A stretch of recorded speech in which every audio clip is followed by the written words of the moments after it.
રહ્યા છો special Sundays news. હવે જોઈએ અગત્યના સમાચાર. વડોદરામાં રામનવમીના પવિત્ર પર્વે કોંગ્રેસ દ્વારા આગામી મહાનગરપાલિકાની ચૂંટણીના પ્રચારનો વિધિવત શંખનાદ કરાયો. દ્વિચક્રીય વાહનો પર વિશેષ પ્રચાર પત્રક અભિયાન હાથ ધર્યું. ચૈત્ર સુદ આઠમ અને રામનવમીના પવિત્ર પર્વના શુભ અવસરે વડોદરા શહેર કોંગ્રેસ સમિતિ દ્વારા આગામી મહાનગરપાલિકાની ચૂંટણી માટેના પ્રચાર કાર્યનો વિધિવત પ્રારંભ કરવામાં આવ્યો છે. આ ધાર્મિક અને માંગલિક દિવસને ધ્યાનમાં રાખીને પક્ષના અગ્રણીઓએ શહેરમાં જનસંપર્ક વધારવાના હેતુથી ત્રિચક્રીય વાહનો પર ચિત્રપત્રક અને પ્રચાર પત્રક અભિયાનની શરૂઆત કરી છે. લોકશાહીના આ મહાપર્વમાં નાગરિકો સુધી પોતાનો સંદેશ પહોંચાડવા માટે પક્ષ દ્વારા આ માધ્યમની પસંદગી કરવામાં આવી છે. આ અભિયાન અંતર્ગત વડોદરા શહેરના વિવિધ માર્ગો પર ફરતી પેસેન્જર રિક્ષાઓની પાછળ પક્ષની વિચારધારા અને ચૂંટણીના વચનોને પ્રદર્શિત કરતા પત્રકો લગાવવામાં આવી રહ્યા છે. શહેર કોંગ્રેસના સ્થાનિક નેતાઓ અને અન્ય વરિષ્ઠ પદાધિકારીઓની ઉપસ્થિતિમાં આ કાર્યક્રમની રૂપરેખા ઘડવામાં આવી હતી. શહેરના સામાન્ય નાગરિકો રોજિંદા પરિવહનો માટે આ ત્રિચક્રીય વાહનોનો બહોળો ઉપયોગ કરતા હોવાથી પક્ષના નેતૃત્વનું માનવું છે કે આ રણનીતિ થકી શહેરના છેવાડાના મતદાતાઓ સુધી સીધો અને અસરકારક સંપર્ક સ્થાપિત કરી શકાશે. આગામી દિવસોમાં કોંગ્રેસ દ્વારા સ્થાનિક વિસ્તાર સ્તરે નાની સભાઓ અને પદયાત્રાઓનું આયોજન કરીને પ્રચારની ગતિ વધુ તેજ કરવામાં આવશે તેવી જાહેરાત પણ કરવામાં આવી છે.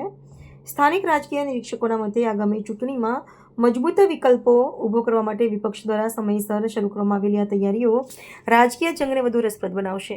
પક્ષના કાર્યક્રમોમાં પણ આ નવા જનસંપર્ક અભિયાનને લઈને ભારે ઉત્સાહ જોવા મળી રહ્યો છે અને તેઓ સક્રિયપણે આ કામગીરીમાં જોડાઈ ગયા છે.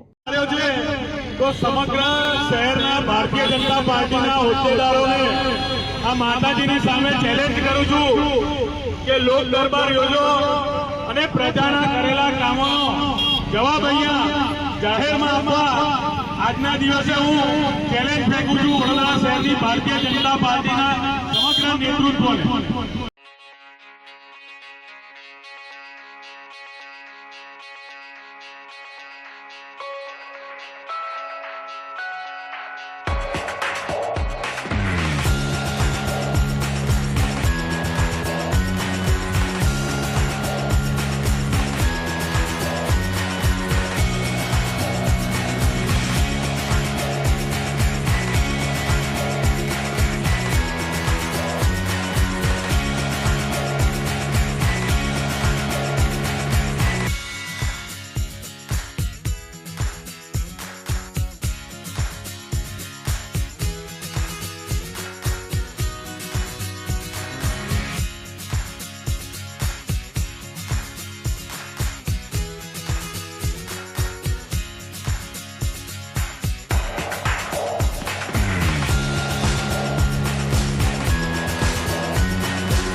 Thank you.